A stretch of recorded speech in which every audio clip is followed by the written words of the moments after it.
Hi guys, White Witch 110 here. The update on the witch's house. That is, of course, the necklace you see. I took them all, where is it? All apart. So they are everywhere. Right there. And there, and there. And then I added a ghost up here in the back. And I added two more. Plus I took one of the wooden trees that I had, painted it with some brown and black mixed, and stuck it at the back. And then I also took two of the skulls. As you can see, why aren't you focusing? I painted them, put them on toothpicks, and now there they are. They're right in front. No, it doesn't want to focus. So what I'll be doing tonight, one of the things I'll be doing tonight is I'm going to, this thing off, there we go, just bring you up a bit.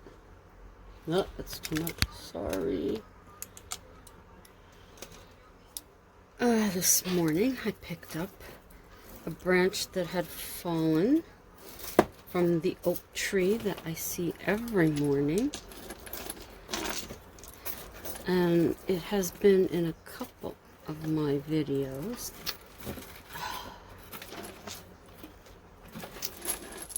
There, let's move these out of the way.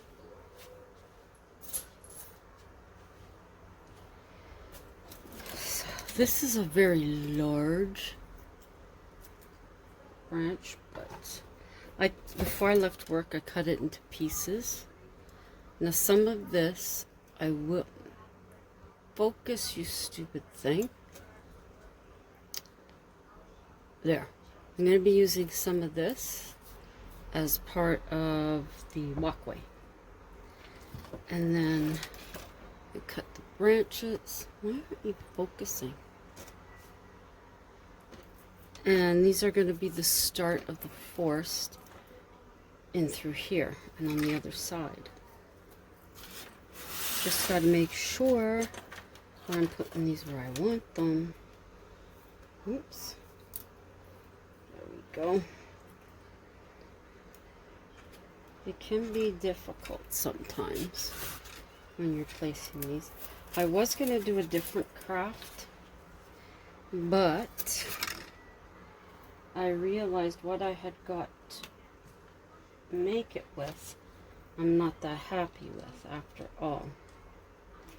So, I'm going to have to wait on that one.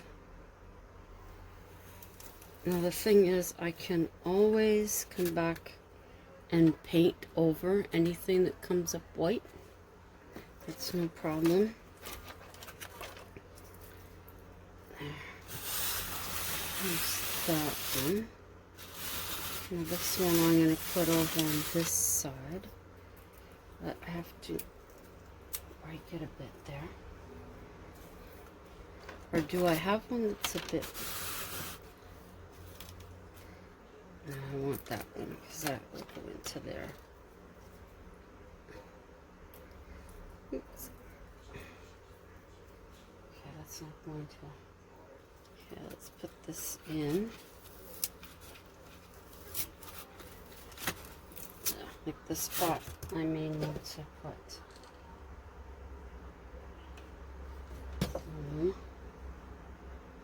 And tomorrow I'll see if there's another branch. And if there is, I'll be bringing that one home. Yeah, see, this is going to need... There we go. This is going to need some paint. That's okay. So that's the start of it. You can start to see it's blending in pretty good. Now this is when the mind starts going crazy. Okay, I'm not sure about that there. I really like this one here. So I'm going to put you in there.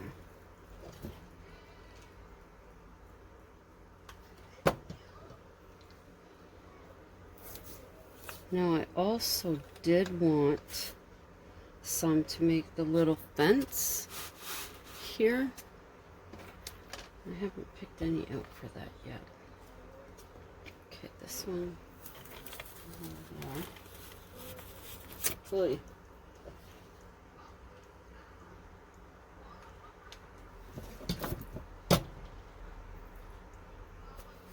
That can go right there. You can see how it's starting to come to life, so to speak. I could actually, I was going to use this as just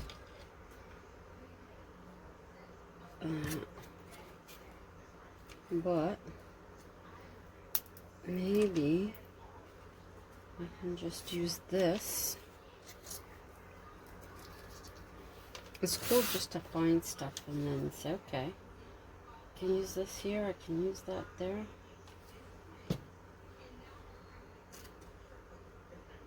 And this is already changing from what I had envisioned, but I expect that when I'm doing this. It doesn't always end up how I first see it, but it's basically about the same. There's that, and I have this little piece left. No, I'm not sure. I'll probably, yeah, I can just place it there.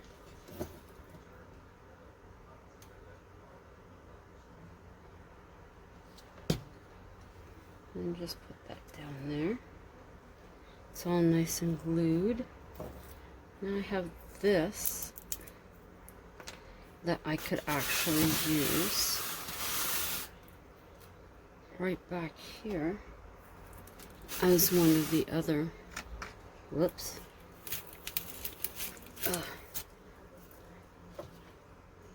Whoa, we need more glue.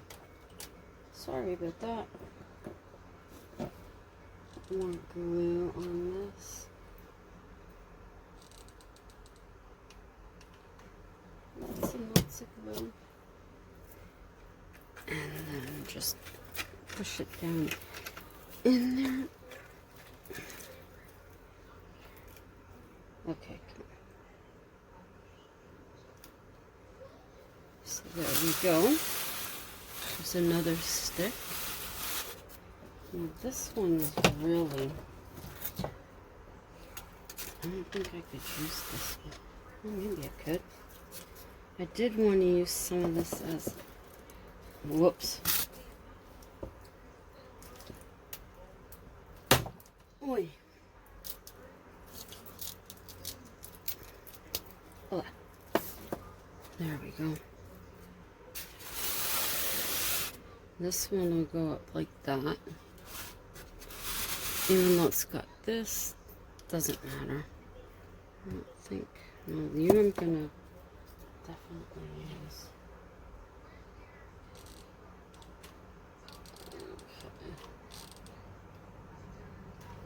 Okay.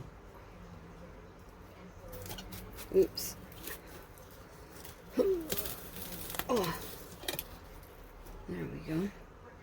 And this has some of the, I don't know what to call that,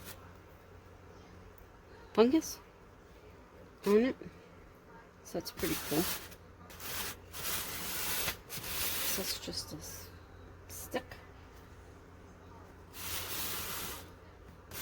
Although you can't see it from here, when you're using it, you can see it. So this, There's already all this. For this one, I would use my white glue. I'm just going to take some of this off of here. And then I will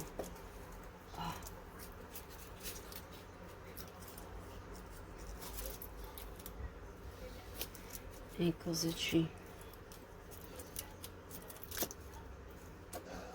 Okay. That's heavy.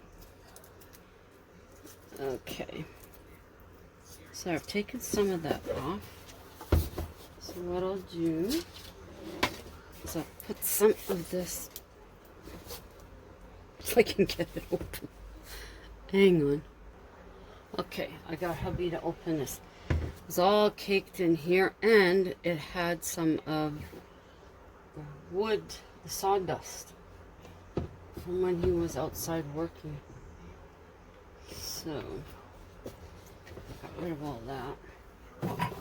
Now, bring that up. So what I'm going to use for this part here is some of the bark.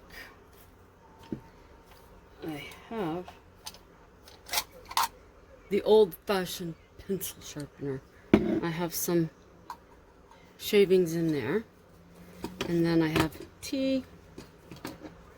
So I step like that. Now I'll get another one.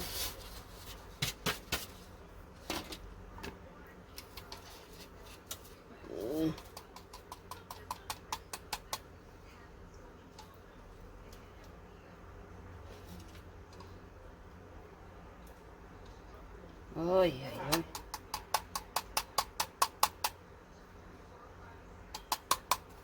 Okay.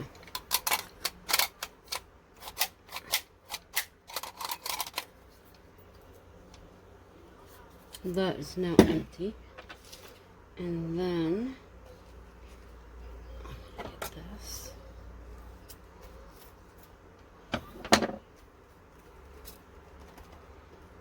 This will be nice.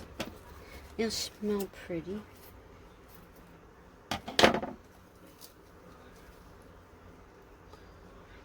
Already does smell nice in here.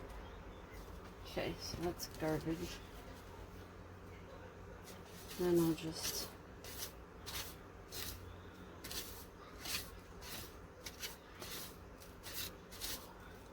there. Now there's the blue jay. The crazy blue jay. Okay. So I'll use this. So I'll just start here. And put some down. Probably could have used a wider brush, but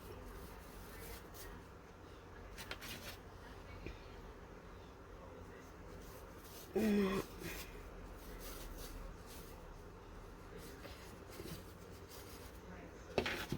then what I'll do is take some of this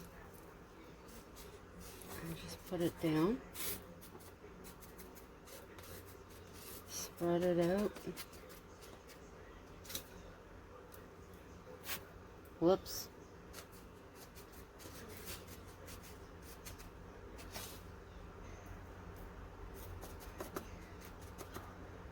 And then this will dry nicely.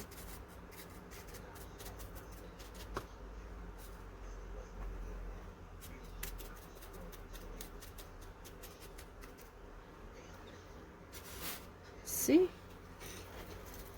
And then for the parts of the bark, just do that. And then place them wherever you'd like, really, on yours. And they will eventually, that'll dry and they'll be there. So that's what I'll continue to do. But I will do that later. Right now, I'll get the story and I'll read you some of that. Okay. I actually shut this off. I was trying to adjust it. Anyway. So, I'll read you some of the story tonight. There was a cool breeze that late summer morning as we emerged from the forest to the clearing. On either side of this country road there were cottages, each as different than the next. Some were being renovated, while others waited their turn. They all dated back quite a ways. Trees around them had matured over time. It all added to the charm. I had seen photos of what they once were, and I would have loved to have lived here. It began to rain. Tony and I took cover in the first of these buildings to our right. We stood on the porch admiring the beauty of it all. Though amongst all this were rumors of hauntings. This is partly why we were here. The first order of business was to explore this cabin. We would check all the ones we could enter. There was no furniture but a couple of bed frames and a chair in a couple of the buildings. All the bathroom fixtures still remained, and the kitchen cupboards stood open, and the original paint was in somewhat good condition. We had seen the photos of how it used to be, the happy faces of people enjoying themselves. Even though this was a happy place for so many years, it felt it ended abruptly. Running a hand along the banister, you can sense the energy they all left behind. I can tell Tony feels it too. I took in the smell of the wet wood with each breath. It made me very happy and brought comfort to me. We agreed the lovely place would appear sinister, at the very least forbidding, this evening. Exploring during the day would assist us when night came. We were at our... Sorry about that. Hubby needed me for a minute. Okay, now I have to look to where I was. The smell would be very comfortable. We agreed the lovely place would appear sinister. Oh yeah, at the very least forbidding this evening. Exploring during the day would assist us when night came. We were at our chosen spot to camp. That would be our home. I suggested we set up our tent inside the first building. This way, we would stay dry and we wouldn't feel the damp. At first, he rejected the idea. Then he came round. Tony knew no one would be by after 6 p.m. We explored for over an hour, making mental notes of any hazards in each cabin. We made our way back to town to plan and pack for the overnight. We also took this time to admire what we had seen, the gorgeous stone fireplaces, probably made from stones gathered close by, the clawfoot tubs and the corner sinks, the old screen doors and the wooden floors. This had been a strong community of friends and family. The harmony of nature surrounded it all. Returning with our things, we set up in one of the cabins. I chose the building with the double-sided fireplace. I suggested the room off the main one.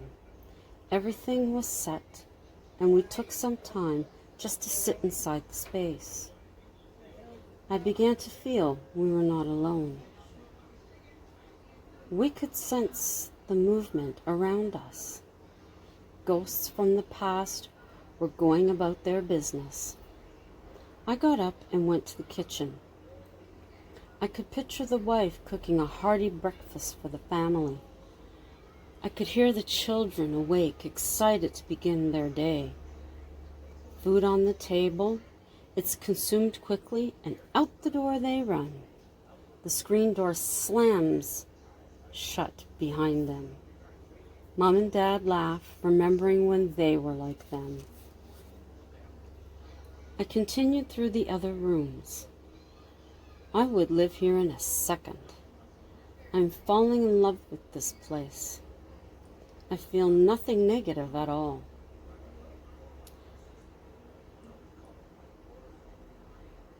The sun had set behind the clouds. It was time to begin. With flashlights in hand, off we went. Tony carried his small recorder, EMF, and ghost box in his vest pockets. We agreed to walk along until we felt pulled to a cabin. Now he had received permission for our investigation. It wasn't long before we were drawn to a smaller cabin between two large ones. Tony and I had to duck to enter. There was a small fireplace on the back wall. I was surprised to find a dirt floor. There was one room. Nothing to explore, but the vibes were strong. Tony took out his EMF and instantly it went to red. I took his ghost box and began asking questions. We learned there were 4 spirits. They lived here, but did not die here. They were not forthcoming with names, though. Tony snapped a few photos and we moved on. We continued to walk, listening to the gravel under our feet and the rain. Across the road, Tony felt pulled. I followed close behind. He made his way around the interior. He stopped in the kitchen, once again taking out his EMF, straight to red. I pulled out the ghost box as Tony pulled out his recorder. Asking the identical questions, we learned there were 3 spirits, one named Peter. We received no names for the other 2. Peter was a builder. In our research, we uncovered he had in fact built his cabin. Outside again, I began to feel a rush up the road. It was as if every spirit wanted to be heard. I could barely make out the line of shapes coming towards us. They were all shapes and sizes. Suddenly I felt panicked. It was all too much. Tony stepped forward and requested that they back off. Slowly, I began to catch my breath. The pressure on my chest eased. We began to move. Spirit kept its distance. Each building we were pulled to was active. Some spirits said nothing. Others were willing to speak. Approaching the largest building, we read that it was a community center. Stepping inside was amazing. It was previously a building we couldn't enter. Tony and I could sense them sitting in chairs around the room. They were all waiting for us to begin. Taking out the equipment, we explained the rules. 1 at a time, and no attaching to us or the instruments. To be honest, I don't believe we needed to tell them that. Who would want to leave this beautiful place? we can understand why these spirits have never left. The energy in the room was building. It all became too much for me. I ran out. Tony understood, so we continued exploring the cabins. This time we entered the ones that we had passed over. Opening the door to the first one, there was a strong gust of wind. Tony and I stood back. The spirit in here was very independent. Cautiously we entered, scanning the room in front of us. Our attention gravitated to the back of the cabin, so we followed. A chair was positioned beside a table. That was where the odds someone would have left paper. What were the odds someone would have left paper in the drawer? It's bad when you can't read your own writing. Tony instantly walked up to the desk and pulled the small drawer open. Only an old pamphlet remained from the area's heyday. The drawer stuck as he attempted to slide it back. Time had moved along quickly. It was now after midnight. The sky was darker. We heard the thunder in the distance. A storm was on its way. That amped up the energy in the air. We anticipated spirit conversing more readily now. The force we had experienced had diminished, though. We moved on to the next. Its door was wide open. There was not a speck of furniture in this one, though Tony recalled a hole in the kitchen floor. Carefully we walked around. Neither of us felt a thing until we peered out the back window. There was something out there watching us from the trees. To be honest, it was unnerving. Whether it was spirit or human, we couldn't fully say, but it was out there. We had been given permission for 2 nights, but we couldn't stop. Something was pushing us into the following morning. Our agreement was we would be gone by the time the gates opened at 11 a.m. We were true to our word. We had to tear ourselves away from continuing. After a couple of hours' sleep, we packed our gear and headed back to the car. The morning was sunny and cool. Tony and I decided to revisit the cabins during the day. One by one, we traced our steps. I'm interested to get a better look at the pamphlet we had found last night. Pulling it out of the desk drawer, a piece of paper falls to the dusty floor. Unfolding the paper, I seen it's a note. Bring it to the cabin on the bend. What was being taken to that cottage? Was that building still standing? Well, we were going to find out. And I think I'll leave it there for this evening. When I put these two together, it's likely going to be quite long. Sorry about that. But this is what happens. To my YouTube family, thank you very much for dropping by this evening. Always appreciate it. Love you guys very much. Anyone who is just passing through, please feel free to check out any of my other videos that I have. If you find any that you like, please consider a thumbs up. Drop me a comment. I will get back to you. Share any of them out that you think someone else might be interested in. And while you're here, consider subscribing. And if you do, remember to click the notification bell so that you'll know when I upload. Also, while you're here, check out my playlist. There are a lot of great channels. A lot of great channels there. I'm not even going to name any because I know I'm going to forget someone. So please do check them out. Giving them your support would be appreciated. As I said, they're all great. They all have a mixture of nature and hauntings and dumpster diving and flea marketing and growing your own food, and just a mishmash of everything. Totally everything. So once again, thank you for stopping by this evening. Hope you have a great rest of the night. And tomorrow's hump day. So everybody have a great Wednesday. And until the next time, ciao for now.